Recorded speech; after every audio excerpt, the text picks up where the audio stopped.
Hello viewers, I'm your host Pratiksha Mishra with another episode of South Asia Focus.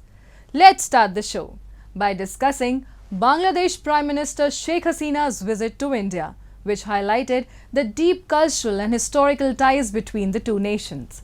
Prime Minister Hasina and PM Modi engaged in discussions aimed at boosting bilateral relations in defense, economy, and technology, resulting in significant agreements.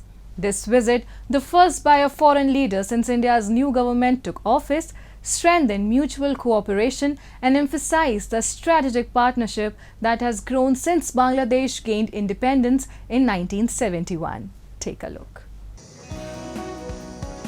Bangladesh's Prime Minister Sheikh Hasina undertook a notable two-day journey to New Delhi, where she received a formal welcome at Rashtrapati Bhavan, the official residence of the President of India. Indian Prime Minister Narendra Modi warmly received her, laying the groundwork for a series of important engagements. During his stay, Sheikh Hasina paid tribute to Mahatma Gandhi at Rajghat, symbolizing the enduring values of peace and non-violence that bind Bangladesh and India together.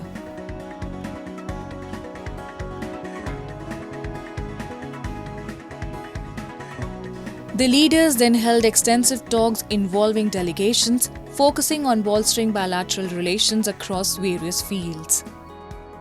A pivotal moment of the visit was the signing of multiple agreements aimed at boosting cooperation in defense, economy, and other key sectors. Sheikh Hasina and Prime Minister Narendra Modi oversaw these signings, highlighting their joint commitment to mutual prosperity and regional stability. Among the agreements exchanged were pledges to foster a digital and green partnership for sustainable development, illustrating shared aspirations for technological advancement and environmental protection. These agreements and renewed memoranda of understanding across diverse sectors represented a significant stride in strengthening the strategic partnership between India and Bangladesh. আজকে আমরা দুই পক্ষ যে আলোচনা করেছি অত্যন্ত ফলপ্রসূ আলোচনা আমরা করতে পেরেছি এবং বৈঠকে আমরা অন্যান্য পারস্পরিক স্বার্থ সংশ্লিষ্ট বিষয়ের মধ্যে রাজনীতি ও নিরাপত্তা, বাণিজ্য, সংযোগ, অভিন্ন নদীর পানি বণ্টন, জ্বালানি ও শক্তি, আঞ্চলিক ও বহুপাক্ষিক সহযোগিতা নানা বিষয়ে আলোচনা করেছি। বাংলাদেশ আমাদের রূপকল্প আমরা এবার ঘোষণা দিয়েছি, কারণ একটা লক্ষ্য স্থির না থাকলে সামনে এগোনো যায় না। আমরা স্মার্ট বাংলাদেশ 2041 সালের মধ্যে গড়ে তুলব, আর ভারত বিকশিত ভারত, বিকশিত Bharat 2047। During the bilateral discussions, India and Bangladesh signed an MOU to expand transit facilities, allowing Bangladeshi goods to transit through the Indian railway network to Nepal and Bhutan. Both nations also agreed to expedite the implementation of the Bangladesh-Bhutan-Nepal-India Motor Vehicle Agreement to boost sub-regional connectivity. Additionally, they discussed cooperation on counter-terrorism, border management, and other relevant issues. हमने counter terrorism, कट्टरवाद और border के शांतिपूर्ण प्रबंधन पर अपनी सहभागिता को मजबूत करने का निश्चय किया है। इंडियन ओशन क्षेत्र के लिए हमारी विजन समान है।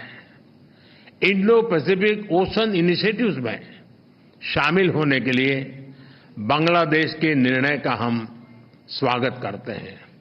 हम बिम्स्टेक सहित अन्य रीजनल और अंतर्राष्ट्रीय फोरम पर भी अपना सहयोग जारी रखेंगे। Sheikh Hasina's visit marked the first state visit by a foreign leader since the formation of the new government in India.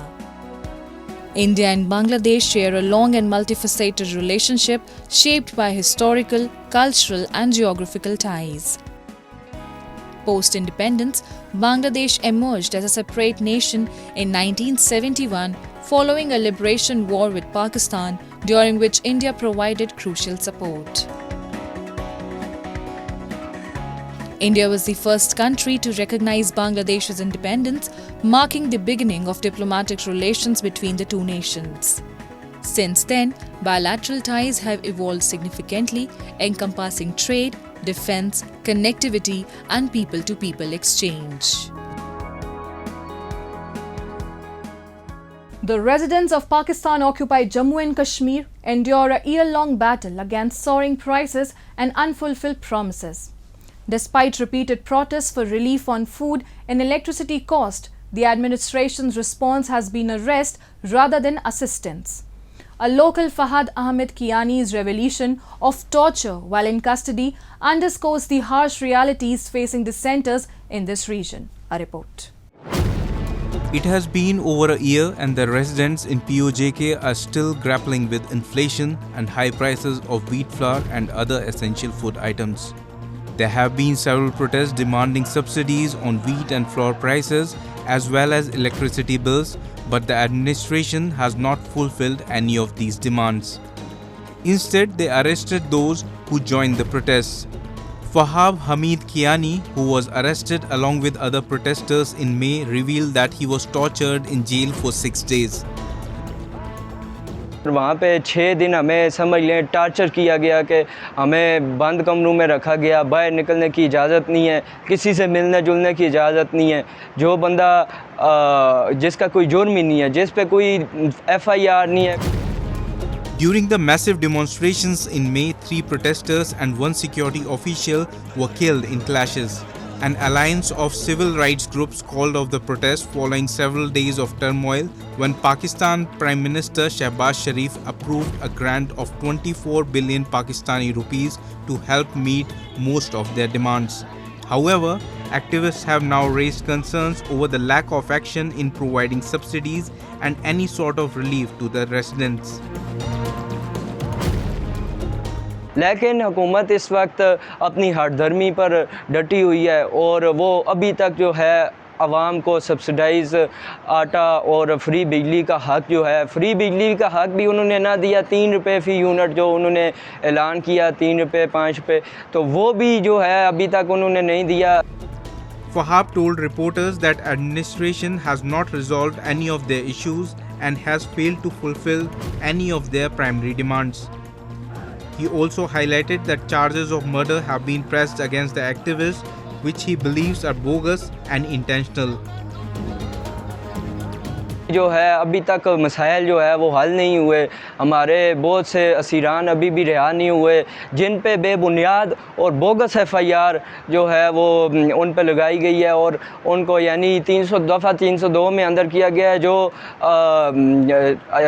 ASI शहीद हुए उनका जो कत्ल है वो उन पर डाला गया है। हालांकि FIR में पुलिस ने ये चीज़ खुद लिखी हुई है कि इनको उस कत्ल से आधा घंटा पहले हमने अरेस्ट कर लिया था। There are signs of unrest brewing among the residents over these demands. Locals in PoGB are fed up with the administration and the authorities in the region. Heavy taxation and the lack of subsidies on food have disgruntled the local populace. Amidst inflation and a high degree of suppression from the administration, matters are getting worse in PoGB. Time now for Asia This Week, the stories from across the continent. Taiwan said on Wednesday that it had chased away Chinese Coast Guard vessels from waters off one of its outlying islands, Kinmen, while also criticizing China for improper law enforcement methods and interference in the Pacific. According to Taiwan's Coast Guard administration, 4 Chinese Coast Guard vessels had entered restricted waters close to Kinmen on 2 separate occasions on June 25 morning before being driven away by Taiwan's vessels. 昨日6时及9时，4艘中国海警船进入金门县市水域，海巡署立即调派巡防艇，采取分组对应、全程监控，全数驱离至我国限制水域外。今年1月至6月25日止，海巡署已驱离越界陆船835艘，登检逮案7艘。海巡署严正执法的决心坚定不移。China began regular Coast Guard patrols around the Taiwan-controlled Kinmen Islands earlier this year and has stepped up overall military pressure on Taiwan. India's Foreign Minister S. Jaishankar was welcomed by Sri Lankan President Ranil Wickremesinghe on June 20, where they inaugurated Indian-funded projects in Sri Lanka. The projects included a maritime rescue coordination center for which India is providing a $6 million Indian grant, according to Wickremesinghe's office, as well as a housing scheme for tea estate workers of recent Indian origin. At their meeting, Wickremesinghe and Jaishankar also explored further strengthening bilateral ties and connectivity between the two nations under the India-Sri Lanka Economic Partnership Vision signed in July 2023. North Korean people held a mass rally in Pyongyang to commemorate the 74th anniversary of the beginning of the Korean War. In the footage provided by the North Korean official news agency KCNA, Mayday Stadium was packed with a large number of people listening to speeches and watching videos. Banners denouncing the United States, such as "Let's eliminate the sworn enemy, the US invaders," and "Let's retaliate against the US 100-fold," were hung up at the stadium. 이제 제국자들과 구수용식들은 오전날의 수비순 참패를 망가하고 우리 국가의 집권과 국익을 침해하려는 반공화국 대결 강춘과 군사적 도발策동에 더욱 강분하고 있습니다. 하지만 어산하고 있습니다. 그리고 지금까지 다지고 다져온 자유적 국방력의 힘, 무무진한 일심단결의 힘으로 단내의 적들을 쳐부실 것입니다. North and South Korea remain technically at war because their 1950-53 conflict ended in a truce, not a treaty.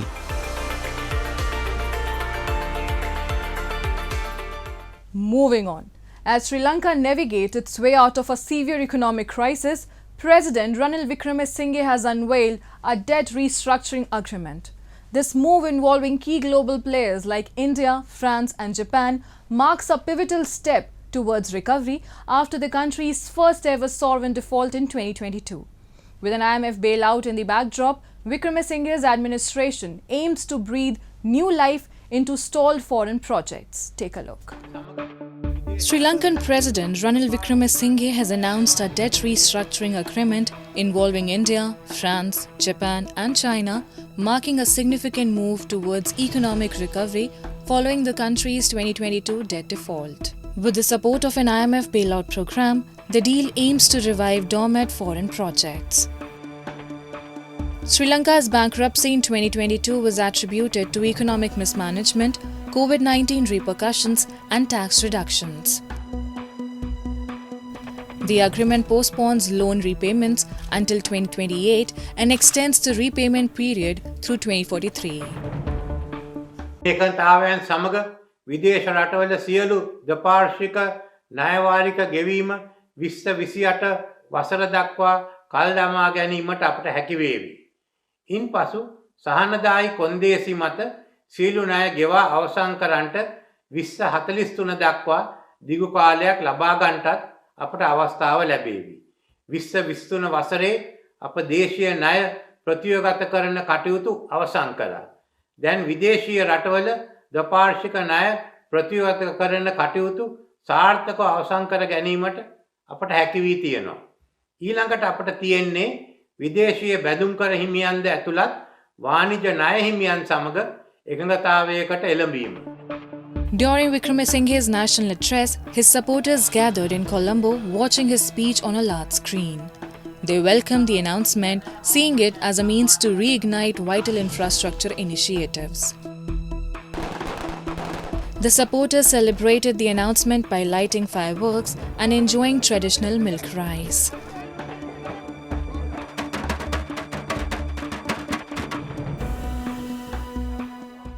ඇත්තටම මං හිතන්නේ අපි දැන් මංකොලොත් භාවයෙන් නිදහස් කියලා. ඒ කියන්නේ වැටිච්ච රට ගොඩගත්තේ අපේ ජනාධිපතිතුමා තමයි.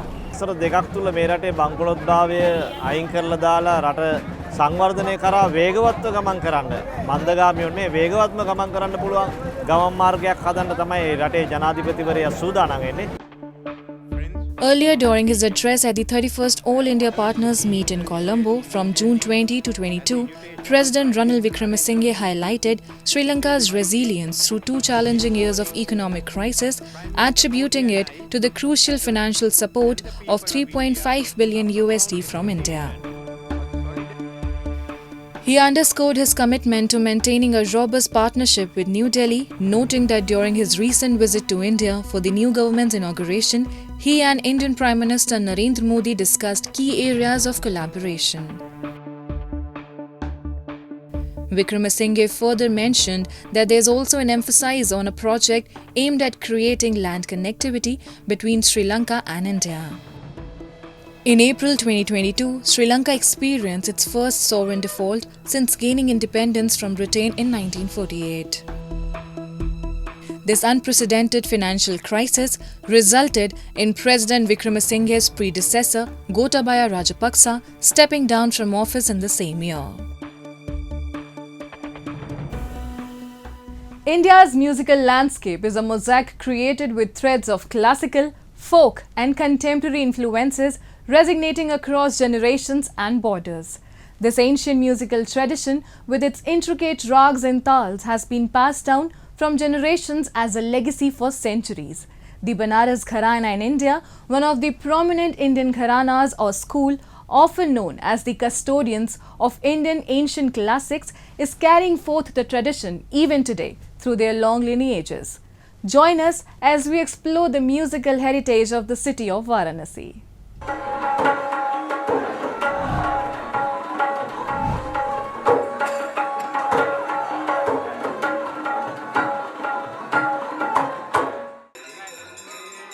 Nestled on the banks of the Ganga River, the city of Varanasi intertwines with spirituality, resonating with hearts through its timeless melodies and classical music.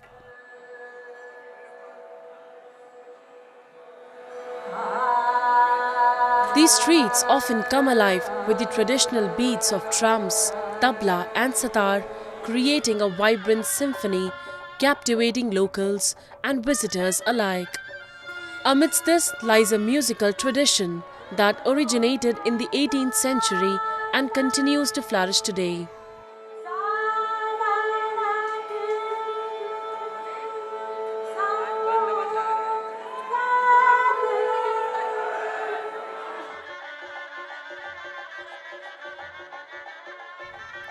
The Banaras Gharana alongside the ancient banks of the Ganga. The Banaras Gharana, known for its intricate musical compositions, vocal brilliance and seamless dance moves, narrates the tales of ancient India, standing as a testament to the country's rich cultural heritage. Let's meet Pandit Deobrat Mishra, who hails from a long lineage of Indian classical musicians. His father, Pandit Shivnath Mishra, is an Indian sitar player and the first person in the Banaras Gharana to have introduced the sitar. In 2022, he was awarded the Padma Shri, one of the highest civilian awards of India. Mishra, one of the prominent sitar players and the 11th generation of the Varanasi musical Gharana, proudly carries forth the age-old legacy of his family, which continues to stun audiences worldwide.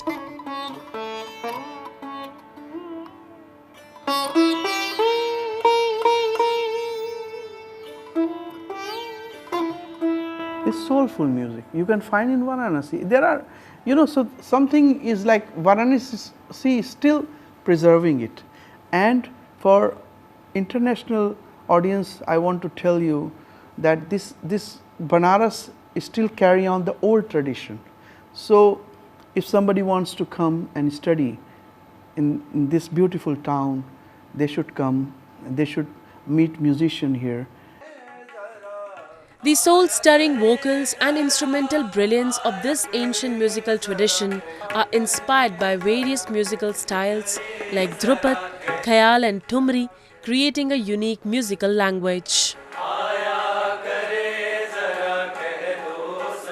With each note and tal, the intricate musical composition of Banaras Gharana evokes a multitude of emotions in the listeners. Moreover, one can find the relevance of the ancient Guru-Sishya tradition within the walls of Gharanas, where they teach discipline through a spiritual way of teaching. In Varanasi, there is still this tradition of guru and student, and to learn there.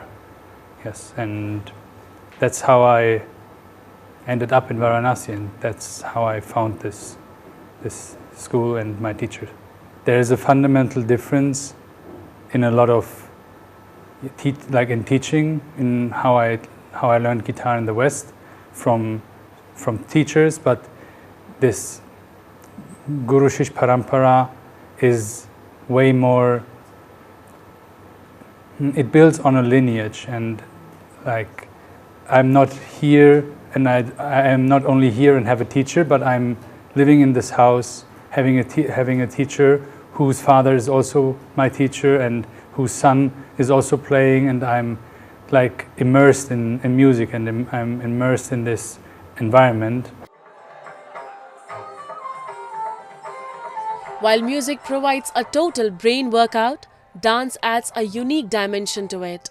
Like music, dance in Gharanas hold equal significance and is popular worldwide for its eccentric style and technique.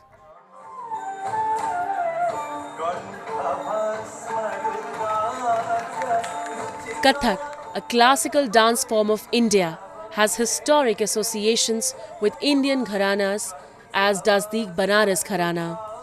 The articulate Kathak dance of Banaras Gharana has its own distinct style, characterized by intricate footwork and rhythmic moves, making it a medium to narrate mythological folk tales. Meet Vishal Krishna, an outstanding Kathak performer and the 11th generation dancer of this Gharana. Krishna exhibits the distinctive movements characteristic of the Banaras style of dance, which resemble the divine gestures of Lord Shiva and Lord Krishna. I started learning from very childhood when I was like 3.5 years old, and everybody in my family is a dancer. My aunt, my father, my sisters, they all are dancers. So my father used to say one thing, I will speak in Hindi, कि मछली के बच्चे को तैरना कभी सिखाया नहीं जाता है. So I think मुझे लगता है कि बचपन से ही वो इन्फ्लुएंस रहा है घर का, कि मेरे फादर भी टीचर थे, गुरु थे, और बहुत सारे उन्होंने स्टूडेंट्स तैयार किए हैं बनारस में. तो मुझे लगता है ऐसे ही धीरे धीरे मुझे उसमें एक कह सकते हैं ना कि कथक से मुझे प्यार हो गया. The term Kathak is derived from the Sanskrit words Katha, which means story, and the Kathaka, which means one who tells the story. The ancient tradition of Kathak dance is deeply ingrained in the cultural value system of the country, which is being preserved through gharanas in Lucknow, Jaipur, Raigad and Banaras. These gharanas also run academies and schools where they impart various techniques and styles of Kathak art and storytelling through dances.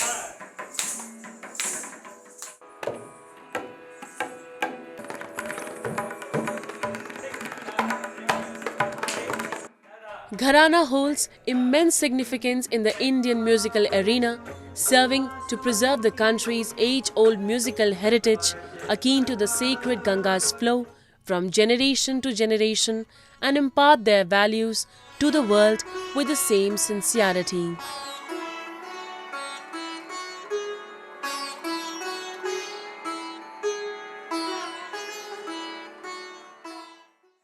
The Banaras Gharana embodies the essence of India's classical music tradition, preserving it for future generations.